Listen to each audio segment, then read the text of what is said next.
भाई लो कैसन बारा आप लोग उम्मीद कर रही बढ़िया बा भैया होली के गाना सुन लो बा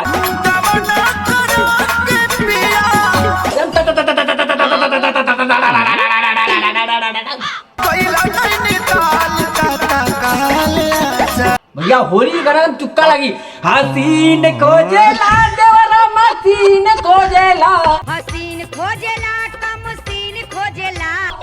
अरे बारे भाऊजी बा औरो ते चुक्का लगेगा हसीन खोजेला कमसीन खोजेला। औरो केरा पेरे वाला देवरा मसीन खोजेला।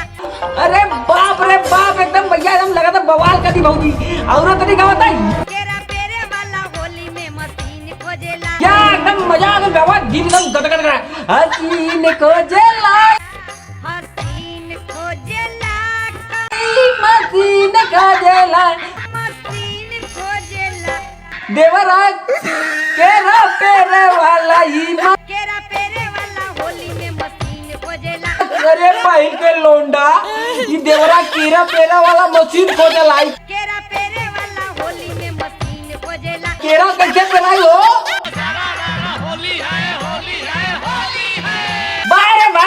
एकदम मजा आ गई भाई क्या करना देवार देवा दिमाग एकदम डिस्टर्ब कर दी हसीन खोजेला ई का मसीन खोजेला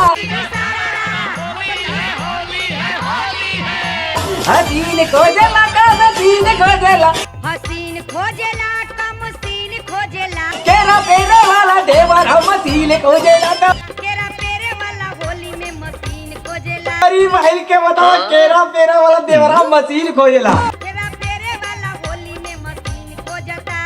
लेकिन भाई आजकल के होली जाओ से कल बजे तो ला अरे कहिया अब दिमाग दम तरतलिया डाला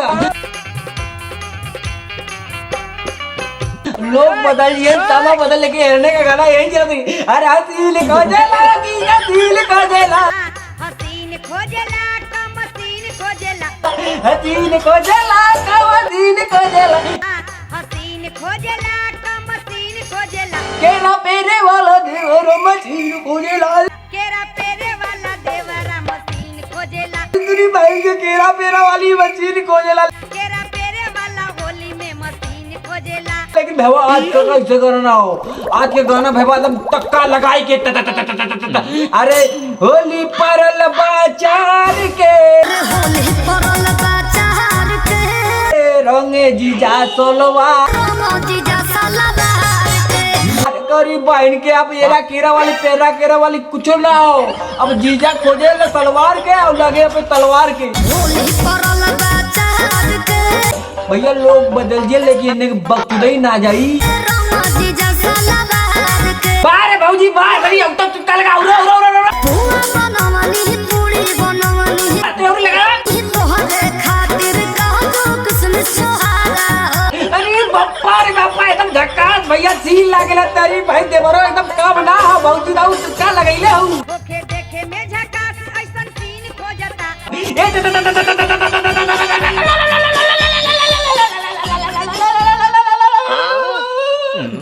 केरा पेरे वाला होली में मसीन खोजता।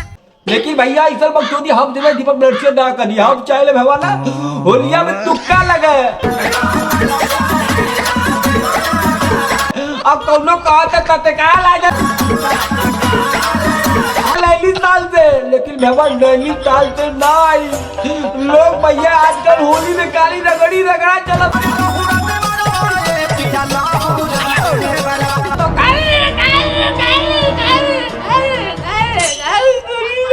बाबूजी पादे पर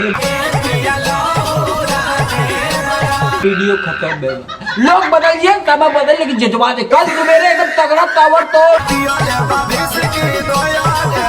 अगर लाइक लगे करा भैया और भैया सब्सक्राइब की ताकत कमेंट वाला कर दो तो मजा लाओ तो आओ भैया तू लोग 90 100 उतना वीडियो खत्म।